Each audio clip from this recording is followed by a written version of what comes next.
Here we go, Dion.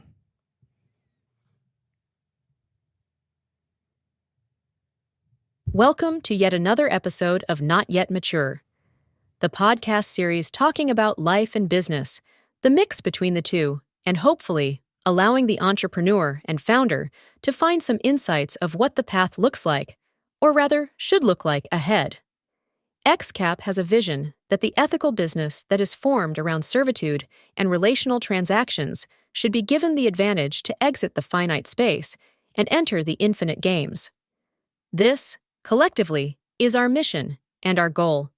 Without further delay, let's dive into today's chat. Here with me, your host, founder of Exemplo Capital, Dion Richter. Like and subscribe. You know, the usual.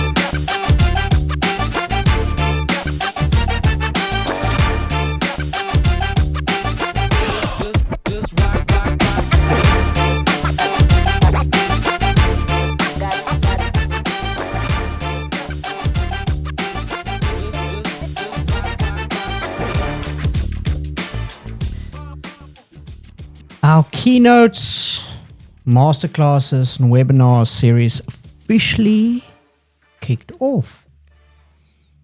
In your mind, you might now be wondering what is the difference and what is the purpose of them, or even what is the purpose of mentioning this actually in the first place, right? So, with everything we do, we believe there's reason behind it. There might be different interpretations, reasoning, and definitions out there. Google will surely either give you better clarification, to be quite honest, or on the other hand, see them as synonymous. So I'm giving you the difference as we see it, how we prepare for them, and how each one is delivered kind of like differently, if that makes sense.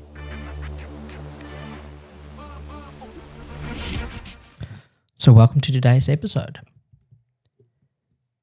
Keynotes from our side are aimed to be a short period of content that we deliver where the audience kind of sits in, right? They do not really engage, but usually they are presented with an opportunity for Q&As, meaning it's intended to be impactful and relevant to a broader audience. We can put it like that. And its impact actually is just as powerful as the willing ear.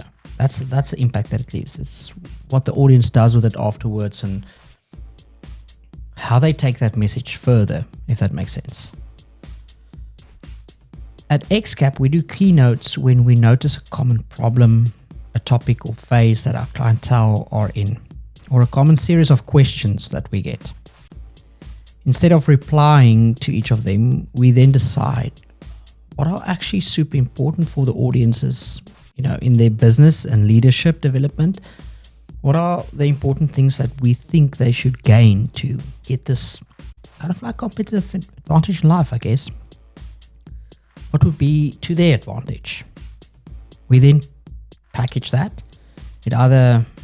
We either package it into a series or a one-time offering that reflects our ethos and values, and that's how we present our keynotes.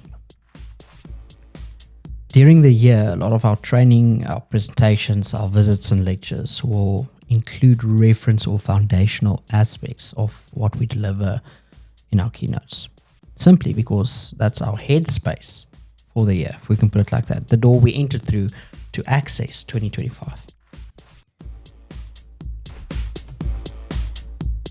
Then comes Masterclasses. The emphasis on the two words, master and class, right? So we kind of make reference to ourselves as a master there, and not in a bad way. I hope not. The emphasis on the two words, master and classes, there's a teaching element designed to be, interactive so that it can be personalized, and very important that it is applied to reality. With this, our topics are a bit more research, I'll say, and definitely research to the relevance of the actual audience, the people that's attending, that asked for it. It is then presented in a way that the audience gets the opportunity to kind of like co-contribute. They're part of this class, and they can ask questions, they can differ, and very often they can help present, so that when a thought or solution or topic comes up, they get to present this to the bigger audience. The purpose of this is to recognize a known issue or new innovation, and to steer into an action plan to achieve a certain outcome or goal, right? So our masterclasses therefore have impactful topics that are more limited, slightly longer, and sometimes offered over multiple days. Not too far from it, I guess, is our webinars. Webinars are like the in-between of keynotes and masterclasses. Webinars are like working through a manual where each topic is presented from a different angle. It forms part of its own agenda and often has a different author, speaker, or lecturer even, if you can put it like that. Our webinars are not as engaging as the masterclasses, to be honest, but have slightly more interactive sessions in between lessons or sections, if you want to put it like that. So that the audience can get real-time answers to posed questions, right? So that's how we do it. So think of a campus, or actually think back to high school. Keynotes are the speeches we deliver to motivate people and drive purpose. Generally, vision or direction. That's a purpose of keynotes, like steering in that direction. That's a typical example of someone presenting on your actual stage while you as a student are witnessing this in the hall. You don't really get the opportunity to, raise your hand and ask questions with that. So that's a keynote. Masterclasses, as you take your break from the hall room and go into your classes, that's what a masterclass is. You are on a specific topic. You enter that class to start your day. Each class focuses on its own objective and agenda, and it is usually inclusive, or it should be inclusive to all in that space. You get to ask questions, although we shouldn't. We definitely should, although we don't. You get to ask questions and get in that headspace of understanding what is being taught to you, applying that in your life, and it's inclusive to all individuals. And webinars are collectively the results of each of the subjects, all of them, and makes up the curriculum, which one should attend, right? So which one should you attend? Let's ask that question. Should you go to keynotes, to masterclasses, to webinars? And I really think this depends on the subject. It depends on your phase of business, and it depends on whether you're in the season where you want to feel that you want to contribute or argue or work through a known issue, or just want to sit in and get general direction, right? You might not be in the position where you want to get all that influence from. That will, generally speaking, be kind of like, the way you should choose which one to go for. Be careful not to only go for keynotes because that's your time availability. Keynotes will never give you the challenged accountability actions that you want. It will give you the direction, but it's like reading a book. It's very valuable, but it all depends what you do with it at the end of the day, right? So that's kind of my honest opinion on that. So back to the point. Yesterday, we finished our first keynote of 2025. The keynote was on how to start a business. It was 4 hours of super impactful knowledge that was sold out, and we're very grateful. But we cannot be more grateful to everyone that attended. It was attended by entrepreneurs. There was varsity students. We even had attendees from high schools. And some schools, you can actually see pictures into the idea that soft skills, further education, these type of keynotes are super important for their development, because you can see some schools actually represented from a school body point of view. So really, thank you for being there. Thank you for attending, and thank you for the feedback, the questions, and allowing us to do what we love to do, what I love to do. Is I just love presenting, talking. You can see it from all the mediums that we enter into. So really, thank you for that.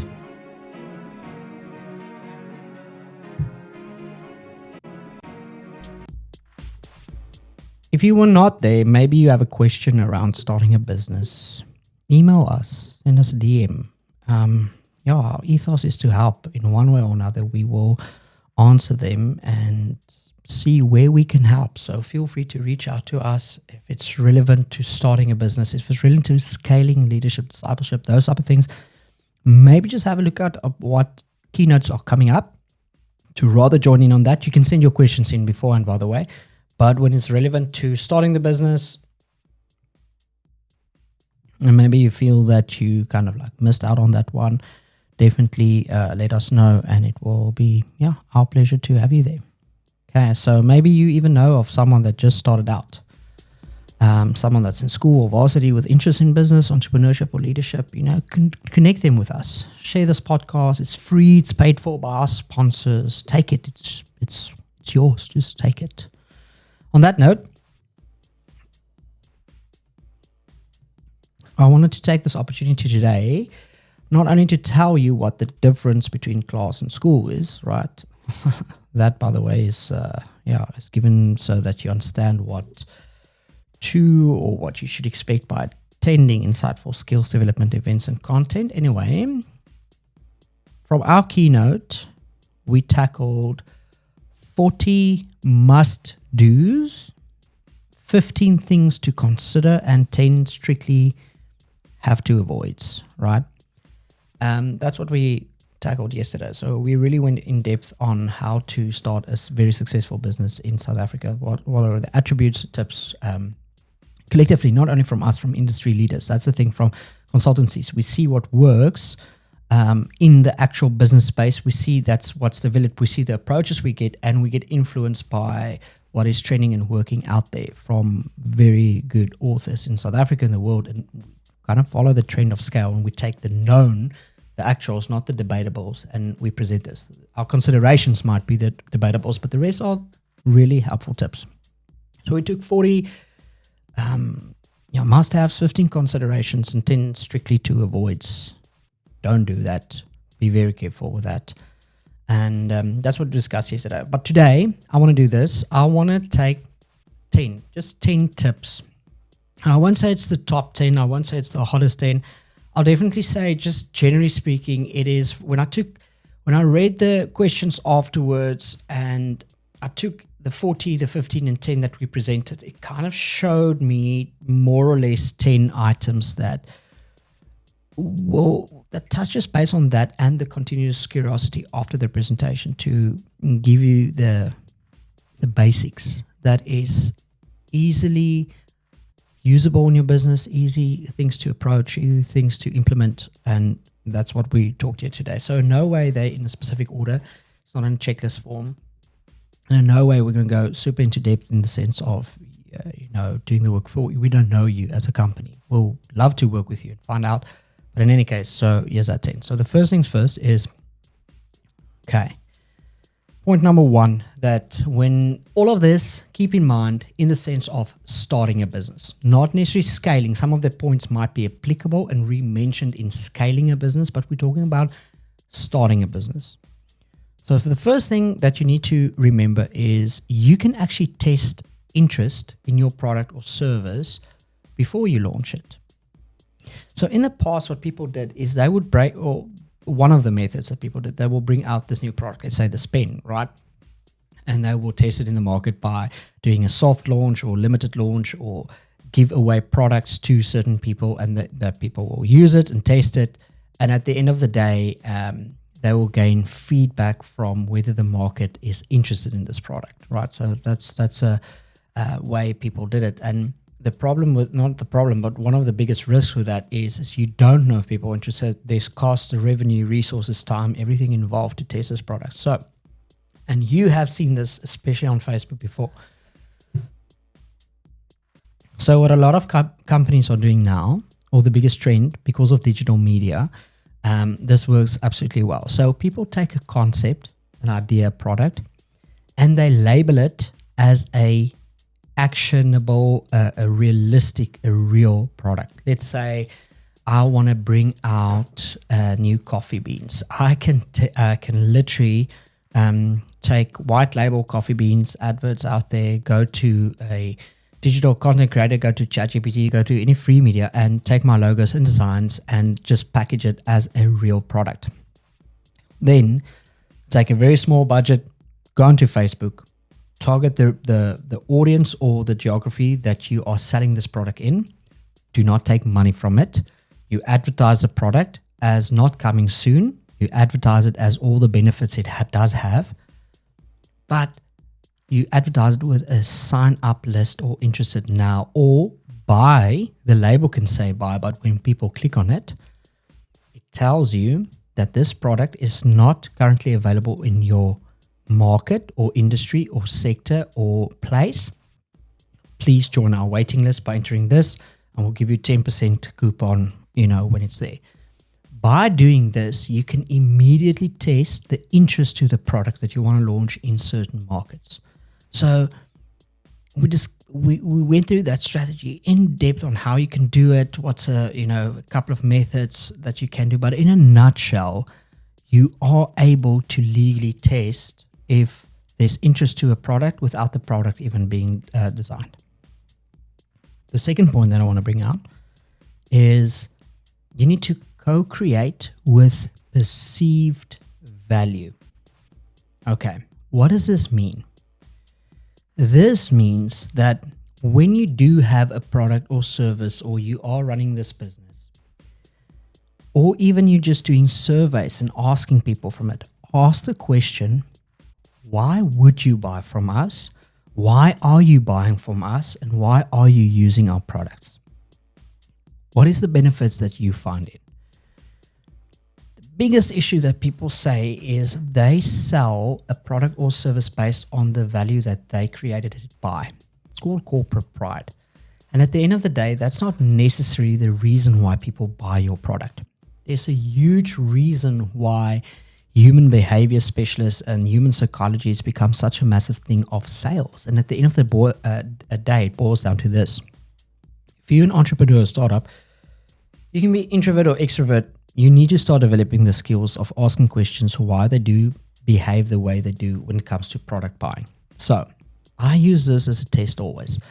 Next time you're in Clicks or Discount or in any place that sells cosmetics, right? You would notice when someone goes out for a product, and you would do it the same as well, and they look at things and they put it away. That means it's like 99% accurate that they have no idea what the product is about, what they picked up, meaning that they're not a consumer of it yet, but something of that attracted their attention to look at it. So just by approaching that person and say, excuse me, why did you reach for that specific product? That person will give you so much free wisdom on marketing packaging and branding packaging that you never have to worry about or pay for or anything like that, and link that up with your test launch strategy that you want to use. Boom, you know exactly how to package the product that you're going to sell at the end of the day, how to package the service that you're going to sell at the end of the day. And that makes such a massive problem to do it like that. So understand the perceived value. Ask questions for people, especially like how or why do you use us if they already do, or what would you make, yourself to buy? What is it? Then go take those values and co-create with that.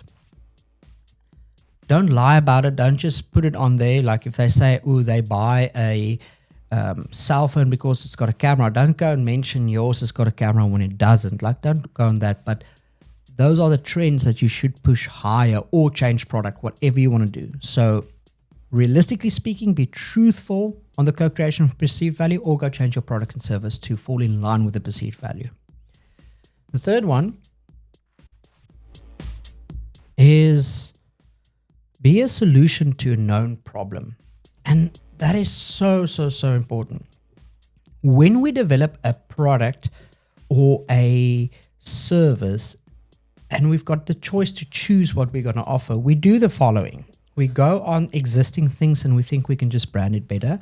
We go through consumer behavior from Shopify or Temu and we think we can enter that market, and we can. It's not a problem. But when we look at an investable business, not a scalable or sellable business, but an investable business, meaning where investors can get along. That is a long-term approach. Investors and trends back, and this is also a less risk with any economical fluctuations. Investors and consumers back a service or product that is a solution to a problem, but be a solution to a known problem. Don't say, listen here, you've got a problem because you can't go and fish because of XYZ. So buy this thing, it allows you to go and fish more. And people's like, what, we fish like once a year. Don't sell a thing don't go source a problem and just fit it into your solutional offering. Offer a product or service that counters and that is a solution to a known problem. That's the word that you're looking for there. The fourth point is figure out, and this is very important, figure out how to monitor, manage, and track data sooner rather than later.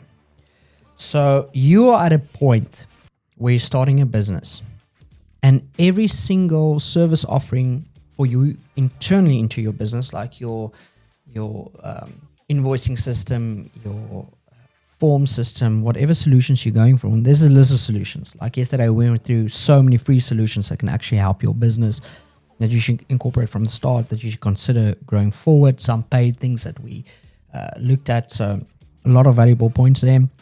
Some of it we're actually going to re-mention in our scaling a business point.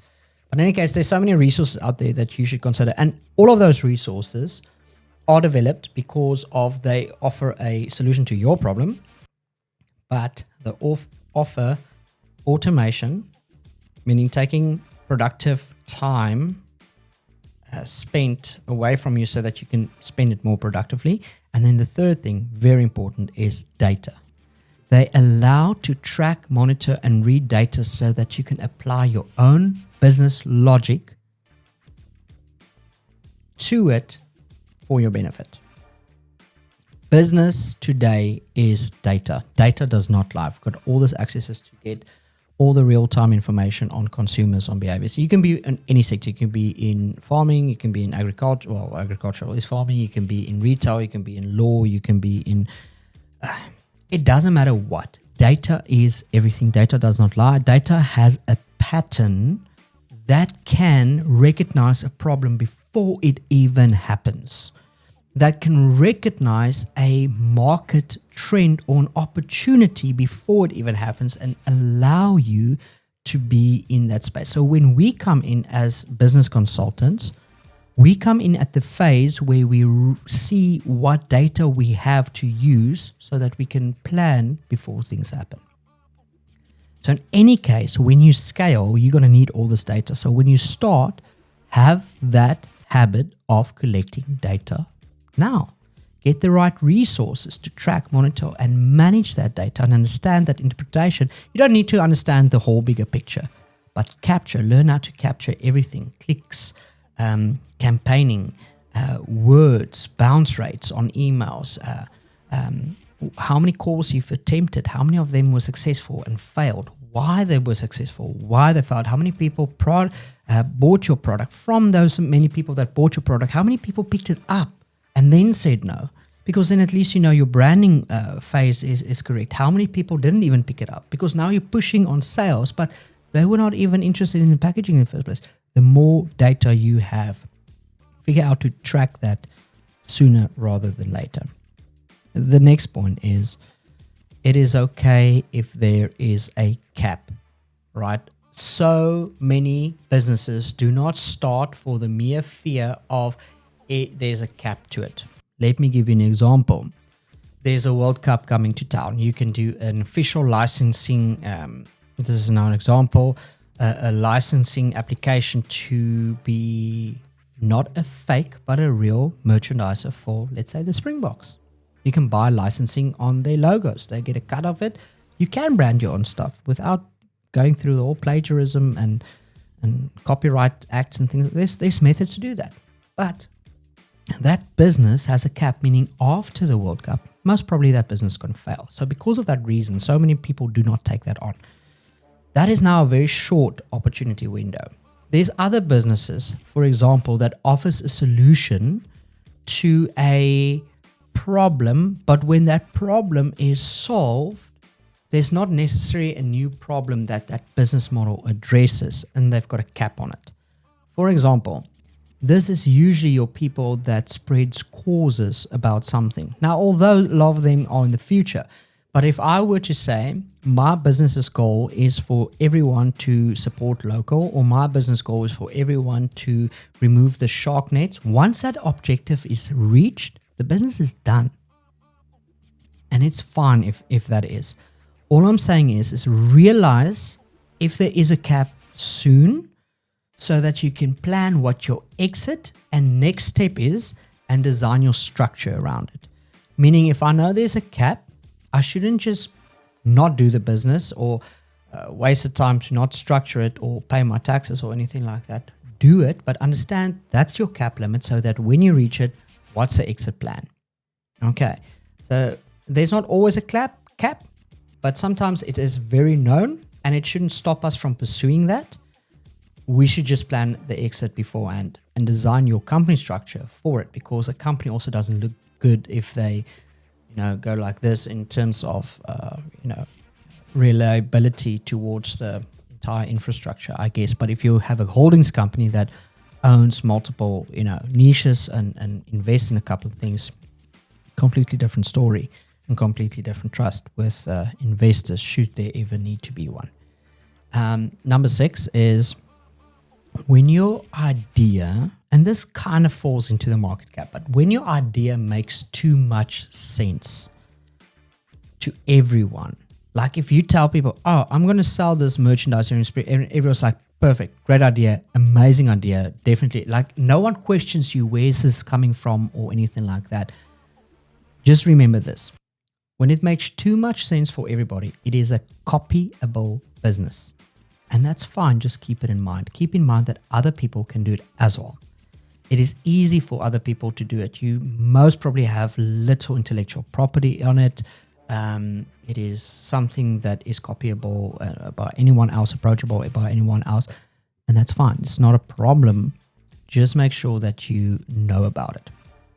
This also, I want to add it here, puts you in the position that it kind of means your business or that sector of the business won't necessarily be an option for investors, because it's a very high risk for investors, right? Anybody can do it. It's not that niche. So once again, which is also fine, but when you scale this business or start this business with the only option as if no one invests in it, it's not going to make it, then I would say reconsider it and think of something else. Or you need to kind of like focus on the model delivery, like with car washes, right? Car washes are easy duplicate model, but if you go into multiple locations, have a subscription option that with that available, the model is the business and not the actual business itself. Just putting it shortly out there. Those of you that came to the keynote, we expanded a lot on that business model, and kudos to some of you that will actually pursue that. So I don't think it exists here. In any case, number 7, where are we? We are at number 7.